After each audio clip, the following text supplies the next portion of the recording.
खंडोजी, रायगडाची सुरक्षा कशी आहे? भक्कम पोलादी. पोलाद वितळणार तर नाही ना? जी नाही राजे.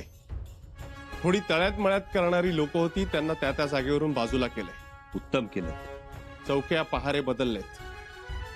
आपली खास विश्वासू माणसं आहेत, त्यामुळे येणाऱ्या जाणाऱ्या हर एकाची नोंद तपासणी होते. उत्तम.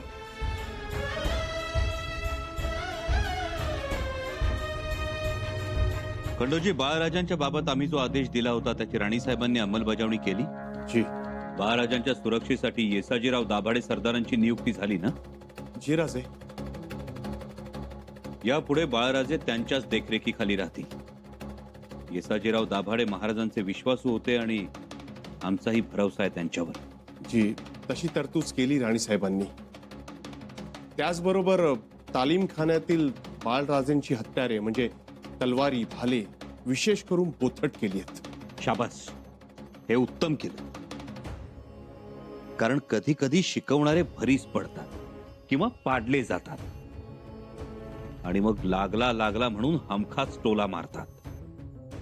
आपली बाजू उणी असेल तर कित्येक राजपुत्र अशानं जन्माचे अधू झालेले आहेत.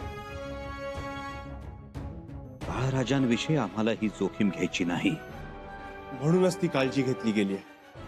शिवाय गुप्तपणे नजर ठेवण्यासाठी 2 नजरबाज ठेवलेत. शाबास. खंडोजी, एक गोष्ट मात्र राहूनच गेली. जी? तातडीनं राणीसाहेबांना कलिता लिहा. एक महत्वाची सूचना द्यायची आहे.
दाईसा, वहिनीसा, तुम्ही अशा अचानक गायब कशा झालात?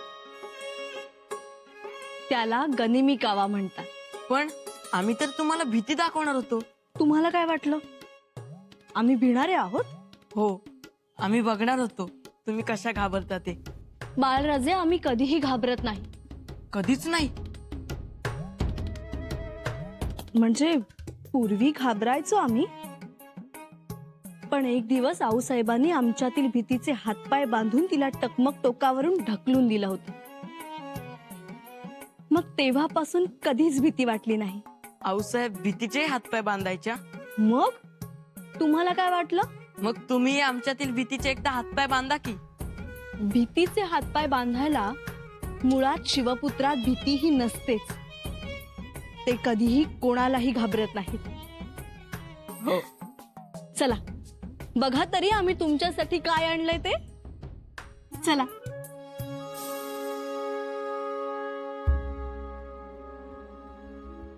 सुनबाईंचा तुमच्यावर खूप विश्वास आहे आणि म्हणूनच बाहेर जाताना शिक्कामोर्तब सुपूर्द केली त्यांनी तुमच्याकडे. विश्वास असता तर पुन्हा नजर कैद नसती आली आमच्या वाट्याला. थोरलेपणा असूनही थोरल्या बाईंचा असा घडोघडी गैरसमज होतो. का म्हणून गैरसमज करून घ्यावा? आणि शंभूराजे म्हणा किंवा सोनबाई काय तशा आहेत का? किती मनमिळाव, किती त्यांना बाळराजेंची काळजी असते. तळ हाताच्या फोडासारखे जगतात दोघही. तिकडे पन्हाळ्यात शंभूराजेंना तकलीफ झाली तर इथं रायगडावर बाळराजेंच्या सुरक्षेबद्दल त्यांना काळजी लागली. आणि ती थोरल्या बाईसाहेबांना नजर कैद वाटते. कसली नजर कैद? थोरल्या भावानं धाकट्या भावाची काळजी नको का घ्यायला? आज थोडं स्पष्टच बोलू थोरल्या बाईंशी. काय आणलंय आमच्यासाठी? वहिनीचा सांगा ना. ओळखा तरी तुम्ही. नाही, तुम्ही सांगा. बर, आम्ही तुमच्यासाठी पन्हाळगडावरून लाडू आणलेत. लाडू बघू द्यात.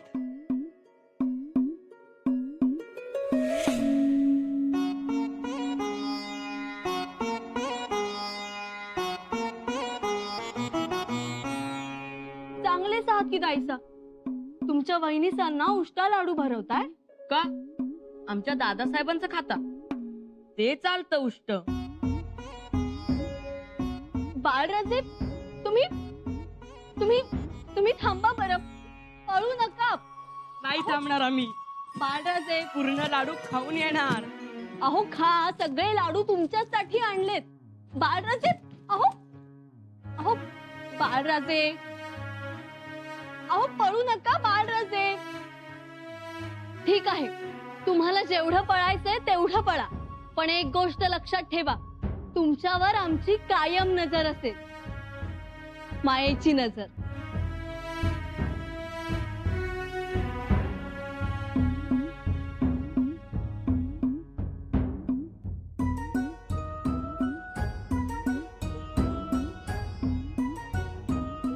तुम्ही नजर म्हणताय ती मायेची,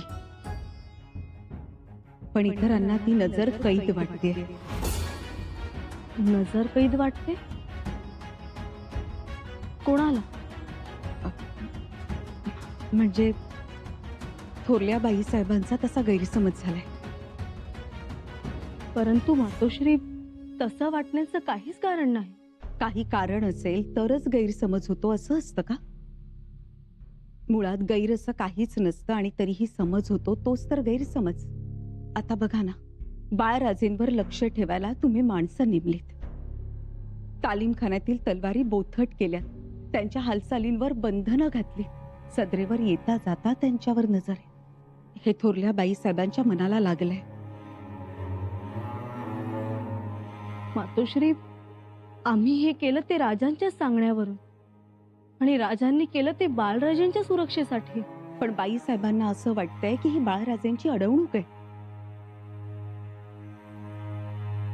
ठीक आहे, आम्ही खरा प्रकार काय आहे ते मातोश्रींना सांगतो. आलो. थांबा, आता नका जाऊ. का? आता एवढ्यात विश्वास नाही बसणार त्यांचा.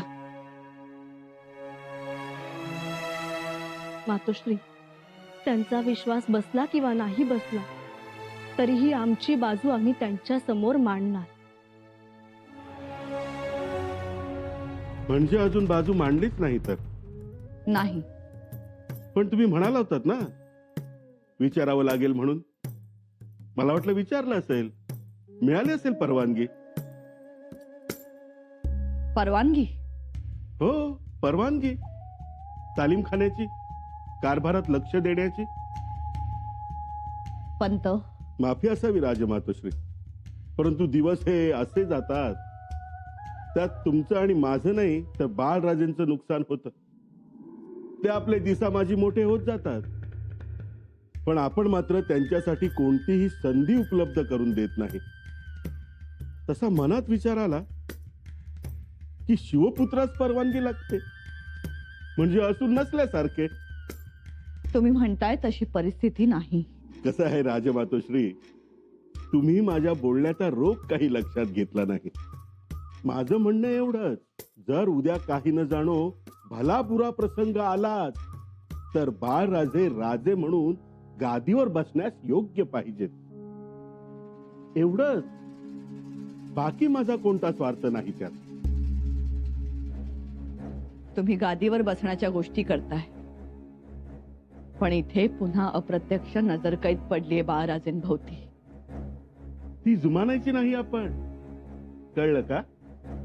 शिवपुत्र आहेत ते, शिवाय तुमच्या पोटी जन्माला आलेत याचा विचार करावा.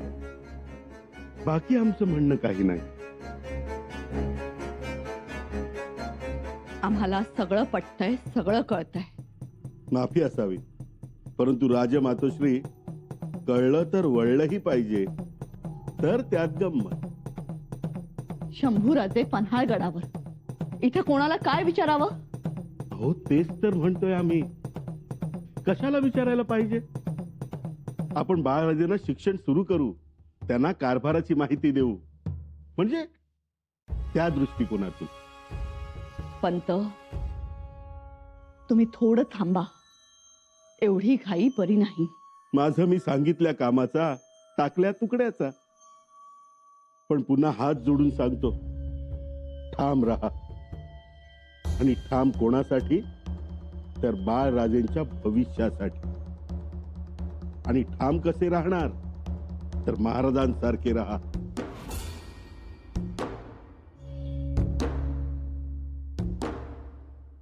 आम्ही प्रयत्न करू. आम्ही आहोत तोपर्यंत करा. आमच्या नंतर एवढ्या भक्कमपणे कोणी उभं राहील का बाळराजेंच्या पाठीशी? येतो. आज्ञा असावी.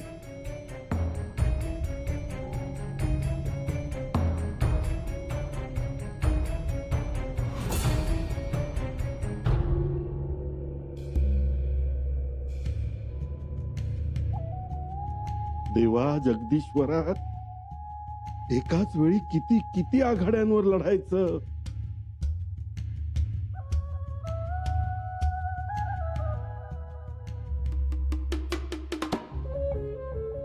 काय रे सूर्याजी, अरे काय झालं? आणि तोंड का उतरलं तुझं?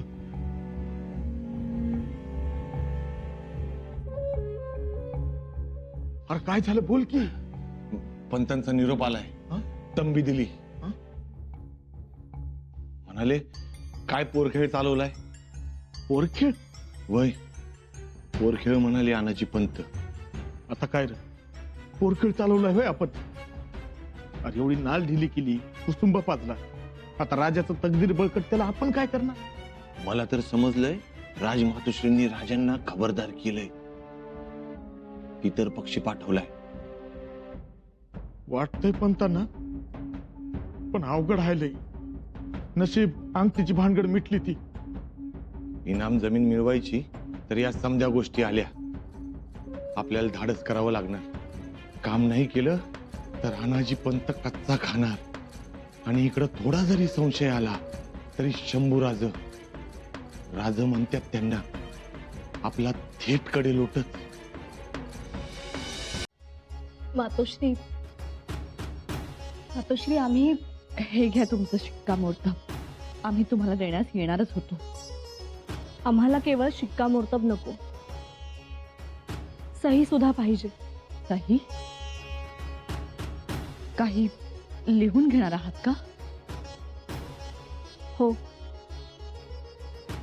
काय? संमती. तुमची संमती लिहून हवी आम्हाला. संमती? कसली संमती?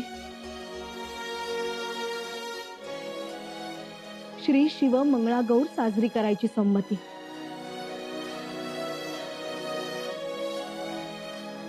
कोणाची मंगळागौर?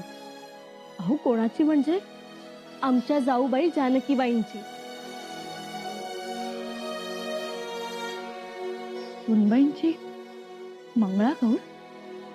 सुनबाई? जानकीबाईंची मंगळागौर? मंगळागौर करायची लक्षातच आली नाही हो आमच्या. सुनबाई, मातोश्री, जानकीबाई गडावर आल्या. एवढी मोठी थोर सेनापती प्रतापराव गुजरांची ती लेक. त्यांचं कौतुक करायचं राहूनच गेलं हो. त्यांचं लग्न झालं आणि अकस्मात आबासाहेबांचं जाणं झालं. त्यातून सावरणं शक्य नसताना पुतळा मातोश्री गेल्या. एका मागोमाग एक घटना घडतच गेल्या. सगळं होतं मनात, पण तसंच राहिलं. जाऊबाईंच्या वाट्यास कोड कौतुक आलंच नाही. म्हणून ते आता झालं पाहिजे. म्हणून मंगळागौर साजरी करायची. गडावर बायकांच्या खेळण्याचा दणात्कार होऊ दे.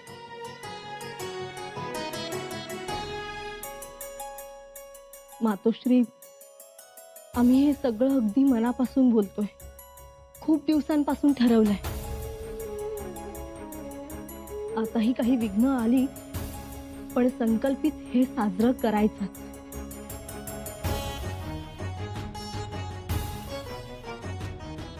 थोरल्याबाई साहेब, आम्हाला ठाऊक आहे आपण नाराज आहात, पण कळकळीने एक सांगतो, राजांच्या बंधुप्रेमाकडे संशयाने पाहू नका. निदान राजांच्या मनात तरी बाळराजेंच्या हिताशिवाय दुसरा कोणताच विचार येत नाही. आम्हालाही पटतंय तुमचं. बाळराजेंची सुरक्षा कडक व्हायलाच हवी. वेळ काही सांगून येत नाही. आणि आता शिवविचारालाही धोका निर्माण झालाय. धोका शिवविचारांना? जी मातोश्री, रयतेला रयतेचं राज्य आवडतं, पण पूर्वीचे जे जमीनदार, वतनदार, इनामदार होते त्यांना कुठे स्वराज्य पचनी पडले. थोरल्याबाई साहेब, आता राजकारणाचं काही नको. मंगळागौर करायची ठरली आहे ना, मग आता त्याच्या तयारीला लागूया आपण सगळे.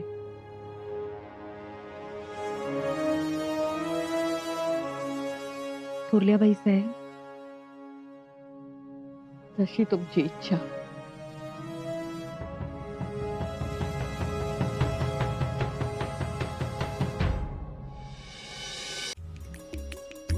राणीसाहेब, सर्वांना निरोप दिलाय. पण तुला समजलं का, आपण गडावर शिवमंगळागौर साजरी करतोय जानकीबाईंची. अगं बाई, म्हणून समजासनी निरोप देऊन बोलवलंय का? हो, आता कोणीही गडूतर होऊ नका. माझा भात लावायचंय, निंदायचंय, खुरपायचंय. पंचमीला माझी लेकच आली. हा सण, तो वार, अशा सबबी आता कोणीही देऊ नका.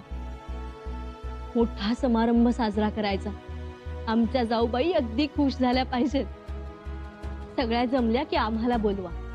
आम्ही सामानाची यादी देऊ, ती अंबरखान्यात द्या. ही राणीसाहेब.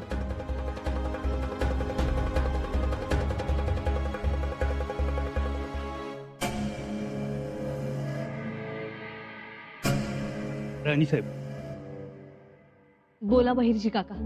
तुमच्या देवाचा प्रसाद घेऊन आलोया. द्या आमच्या देवाचा प्रसाद. ठीक आहे. आणि राजांनी निरोप बी दिलाय तुम्हाला.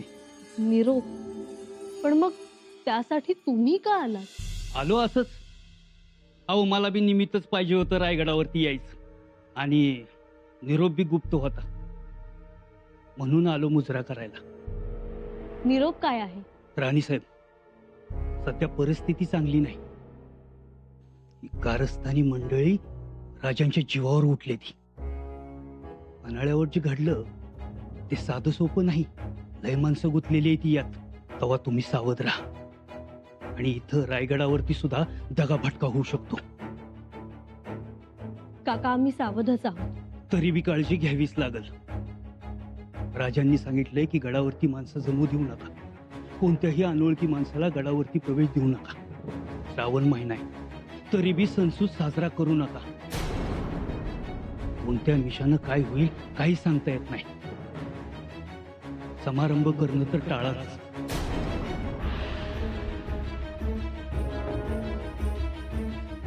सुनबाई,